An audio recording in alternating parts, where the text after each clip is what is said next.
Bloomberg Audio Studios. Podcasts, radio, news. Governor Abbott, thanks so much for being with us. Always a pleasure. Thank you, Julie. The Texas Stock Exchange, what specifically do you expect it to do for this economy? It's electric. It doesn't necessarily bring a lot of jobs here, but what do you expect it to do? Listen, for one, is going to completely transform Dallas, Texas. Dallas, Texas is already a massive financial center, but when you put a stock exchange in there, that will make it really the financial heartbeat of the entire country. Importantly, Julie, one thing that it does is this. It's so important to all different types of businesses to have access to capital. This will be a stock exchange that will ensure any type of business is going to have access to capital in a business-friendly state like the great state of Texas. You know, I've talked to people about the Texas Stock Exchange who say this is just a pipe dream. It's not going to happen. What do you say to them? They simply don't know the facts. So let's run through a couple of facts like this. And that is, as you know, but the others may not know, Texas is the dominant economy in the United States. A lot of people are still locked into the perception that New York is the leading economy. They have fallen behind for many years now. The economy that's moving the country is the state of Texas. For the last month and last year, Texas ranks number one for the most new jobs.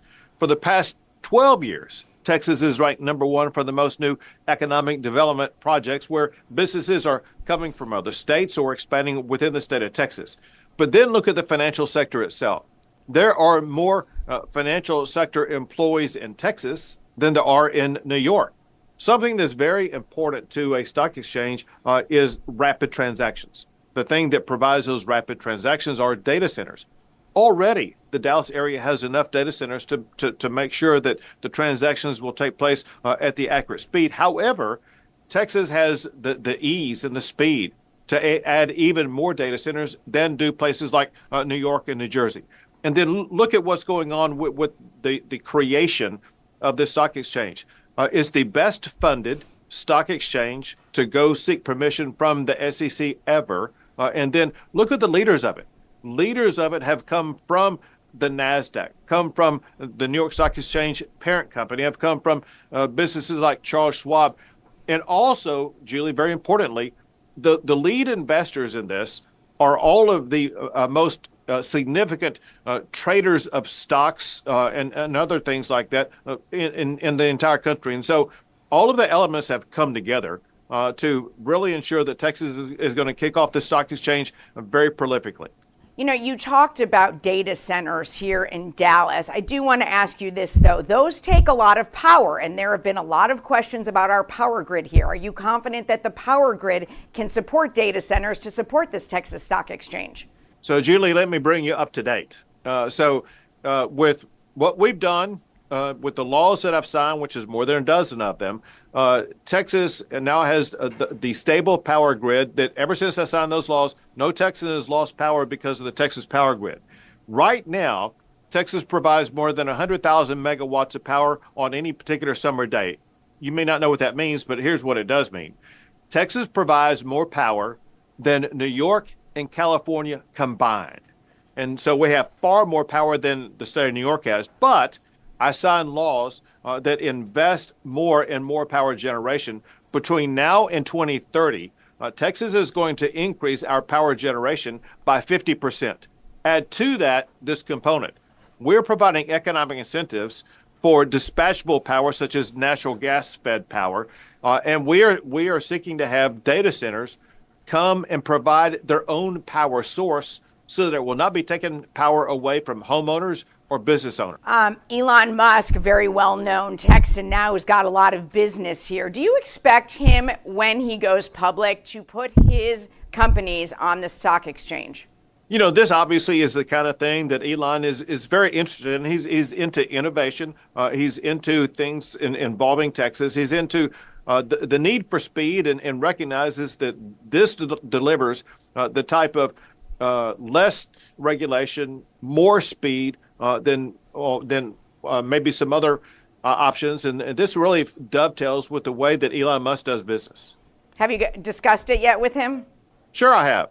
And I think it's the kind of thing that really is up his alley.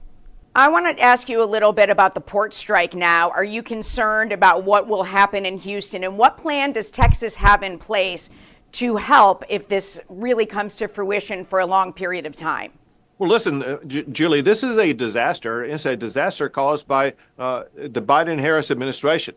They've seen this coming for months. They've had months, if not close to a year, to be able to negotiate it. And during the time when they had the ability to negotiate a solution to this, they were either on the beach or they were out fundraising, not taking care of it the way they should. And know this, Julie, and that is when you look at the magnitude of the ports, ranging from New York all the way down to the Gulf Coast, and see the products that are going to be stuck on docks because of this, once again, it's going to be Biden and Harris and their neglect here that's going to lead to more inflation, shortages in stores. People are going to be paying more for groceries, more for items like clothing and things like that.